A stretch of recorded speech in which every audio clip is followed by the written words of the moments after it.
अभी जो हमास ने इजराइल पर हमला किया है, उसका भारत पर क्या असर होगा और अभी यह हमला हमास द्वारा अचानक से क्यों हुआ? आज की वीडियो में हम इन्हीं क्वेश्चंस के आंसर्स के बारे में जानेंगे। तो इनका आंसर जानने के लिए थोड़ा सा हम जियोपॉलिटिकल इवेंट्स जो हाल ही में पिछले एक दशक में हुए हैं, उन पर थोड़ी सी नजर डाल लेते हैं। जियोपॉलिटिक्स में रातों रात या अचानक से कुछ भी नहीं होता। आप लोगों ने चीन के BRI प्रोजेक्ट के बारे में अच्छे से सुना होगा। कहने के लिए BRI चीन के राष्ट्रपति शी जिनपिंग द्वारा 2013 में शुरू की गई बेल्ट एंड रोड इनिशिएटिव एक वैश्विक बुनियादी ढांचा विकास कार्यक्रम है। इसका लक्ष्य एशिया, यूरोप और अफ्रीका के देशों के बीच आर्थिक और व्यापार संबंधों को मजबूत करना है। इस पर अभी आगे और बात करेंगे, लेकिन उससे पहले एक नजर BRI पर डाल लेते हैं। BRI में दो मेन चीजें शामिल हैं। सिल्क रोड आर्थिक बेल्ट, यह एक भूमि मार्ग है जो चीन को मध्य एशिया, यूरोप और अफ्रीका से जोड़ता है। 21वीं सदी के समुद्री सिल्क रूट, यह एक समुद्री मार्ग है जो चीन को दक्षिण पूर्व एशिया, दक्षिण एशिया और मध्य पूर्व से जोड़ता है। BRI के तहत चीन इन देशों में सड़कों, रेलवे, बंदरगाहों, हवाई अड्डों और ऊर्जा परियोजनाओं जैसे बुनियादी ढांचे का निर्माण करने के लिए निवेश कर रहा है। चीन का दावा है कि BRI देशों की आर्थिक विकास और गरीबी में कमी में मदद करेगा। अब आप इस मैप में देखिए कि इस प्रोजेक्ट के तहत एशिया के कई देश जैसे पाकिस्तान, ईरान, तुर्की, बांग्लादेश, रूस, श्रीलंका, म्यांमार, बाकी अन्य महाद्वीपों के देश। यह प्रोजेक्ट दो देश जिसमें भारत और अमेरिका के लिए गले में अटकी हड्डी जैसा था। भारत के नजरिए से आप साफ देख सकते हो कि चीन ने लैंड और सी दोनों के जरिए भारत को घेरने का तामझाम कर लिया था। अमेरिका के लिए इसलिए कि इतने सारे देश चीन के डेब्ट ट्रैप में फंस जाते पाकिस्तान और श्रीलंका की तरह, और फिर चीन वहां पर अपने मिलिट्री और नेवल बेसिस बनाता जो अमेरिका के रुतबे और सुपर पावर के तमगे को छीन सकता है। इसलिए काफी लंबे समय से भारत और USA इसको काउंटर करने का तरीका सोच रहे थे, जो इन्होंने इस बार भारत में हुए G20 सम्मेलन में IMEC प्रोजेक्ट का ऐलान किया।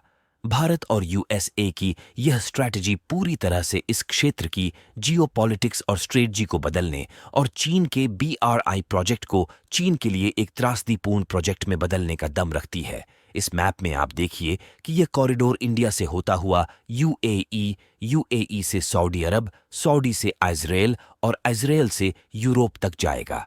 यानी इसने पाकिस्तान, ईरान, तुर्की को बाईपास करते हुए एशिया की यूरोप तक बेहतर कनेक्टिविटी का सोच लिया था। इससे सबसे ज्यादा नुकसान चीन के साथ साथ इन तीन देशों को भी होना है। इसी प्रोजेक्ट के तहत चीन ने पाकिस्तान में CPEC, China Pakistan economic corridor शुरू किया। इस परियोजना का उद्देश्य चीन के शिनजियांग प्रांत को पाकिस्तान के ग्वादर बंदरगाह से जोड़कर चीन के लिए एक नई व्यापार और परिवहन मार्ग प्रदान करना है। CPEC में सड़क, रेल, बिजली संयंत्र, बंदरगाह और अन्य बुनियादी ढांचा परियोजनाओं का निर्माण शामिल है। इस परियोजना की कुल लागत का अनुमान $62 बिलियन है। यह मार्ग POK से होकर भी गुजरता है। भारत CPEC का विरोध करता है। भारत का मानना है कि CPEC भारत के राष्ट्रीय सुरक्षा हितों के लिए खतरा है। भारत ने CPEC को एक क्षेत्रीय सुरक्षा चुनौती कहा है। प्रेसिडेंशियल इलेक्शन को देखते हुए USA के प्रेसिडेंट ने तो यह तक कह दिया कि यह प्रोजेक्ट 2 महीने के अंदर ग्राउंड लेवल पर काम शुरू हो जाएगा और जो भी संभावित दिक्कत आएगी उनको इन 2 महीने में सॉल्व कर लिया जाएगा। इस प्रोजेक्ट में सबसे बड़ी दिक्कत है सऊदी अरेबिया और इजराइल के बीच डील होना, क्योंकि दोनों के बीच न ही कोई डिप्लोमेटिक रिलेशंस हैं और न सऊदी अरेबिया इजराइल को एक देश के रूप में मान्यता देता, जिसके पीछे सबसे बड़ा कारण है इजराइल पैलेस्टाइन कॉन्फ्लिक्ट। क्योंकि सऊदी अरेबिया अपने आप को मुस्लिम वर्ल्ड का लीडर मानता है, लेकिन उसकी ईरान के साथ भी नहीं बनती, क्योंकि ईरान एक शिया देश है और तुर्की से भी उसके वर्चस्व को चुनौती मिल रही है, क्योंकि तुर्की अपने आप को मुस्लिम जगत का खलीफा घोषित करने में लगा हुआ है। सऊदी अरेबिया और इजराइल के बीच डिप्लोमेटिक संबंध न होने के कई और भी कारण हैं। इनमें से कुछ कारण हैं इजराइल फिलिस्तीनी संघर्ष। सऊदी अरेबिया इजराइल फिलिस्तीनी संघर्ष में फिलिस्तीनियों का समर्थन करता है। सऊदी अरेबिया का मानना है कि इजराइल को फिलिस्तीनियों के साथ एक समाधान पर पहुंचना चाहिए। इस्लामिक जगत में विरोध। सऊदी अरेबिया एक इस्लामिक देश है और अधिकांश इस्लामिक दुनिया इजरायल को मान्यता नहीं देती है। सऊदी अरेबिया का मानना है कि इजरायल के साथ संबंध विकसित करने से उसे इस्लामिक दुनिया में प्रतिष्ठा का नुकसान होगा। सऊदी अरेबिया में इस्लाम धर्म है। सऊदी अरब का मानना है कि इजराइल एक यहूदी राज्य है और यहूदी धर्म इस्लाम के लिए एक चुनौती है। सऊदी अरेबिया में यहूदियों को नागरिकता नहीं है और उन्हें कई अधिकारों से वंचित किया जाता है। रणनीतिक चिंताएं। सऊदी अरेबिया को डर है कि इजरायल के साथ संबंध विकसित करने से उसे ईरान का विरोध करने के लिए अपने अरब सहयोगियों से समर्थन खोना पड़ सकता है। अब सऊदी अरेबिया और इस्राएल के बीच डील को लेकर और दोनों के बीच डिप्लोमेटिक रिलेशन को लेकर यूएसए और इंडिया पीछे पड़े हुए थे।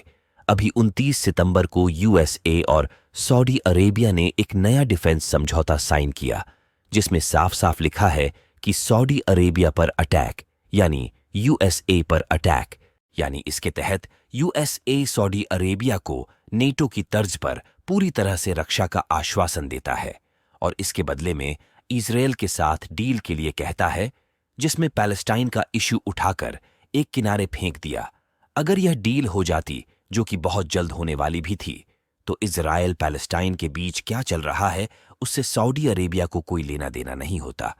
और अगर IMEC प्रोजेक्ट सफल होता है तो इस क्षेत्र में इजरायल और सऊदी अरेबिया की इंपॉर्टेंस बढ़ जाती और चीन का प्रोजेक्ट BRI और तुर्की, ईरान, पाकिस्तान सब बाईपास हो जाते। यहां से खेल शुरू होता है इस डील को तुड़वाने का। हमास, जो कि पैलेस्टाइन में मौजूद एक आतंकी संगठन जो इजरायल के खिलाफ छोटी मोटी जंग छेड़ता रहता है, उसको काफी बड़ी फंडिंग और हथियार प्रोवाइड की गई है। इसके पीछे कौन हो सकता है आप समझ सकते हो। और सिर्फ 1 वीक बाद यानी 7 अक्टूबर को हमास बिना किसी उकसावे के करीब 5000 रॉकेट इजरायल पर दागने का दावा करता है और इसके बाद इजरायल भी जंग का ऐलान कर देता है। अभी सारे मिडिल ईस्ट देश और उनके न्यूज चैनल इस बात का रोना शुरू कर देंगे कि पैलेस्टाइन में इजरायल लोगों को मार रहा है, उनकी जमीन पर कब्जा कर रहा है, ह्यूमन राइट्स और दुनिया भर का रोना।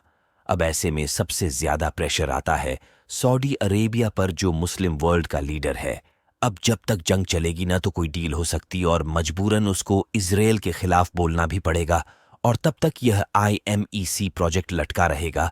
तो मेरे ख्याल से अब आपको आंसर मिल गया होगा कि इस लड़ाई से भारत पर क्या फर्क पड़ेगा और ये लड़ाई क्यों स्टार्ट हुई। यहां तक वीडियो देखने के लिए धन्यवाद। अगर आपको ये वीडियो पसंद आई तो लाइक करना ना भूले और साथ ही साथ कमेंट करके ये भी जरूर बताएं कि आपको वीडियो कैसी लगी और दोस्तों के साथ भी शेयर करें। अगर आप चैनल पर नए हैं तो भविष्य की वीडियोस के लिए चैनल को अब भी सब्सक्राइब करें।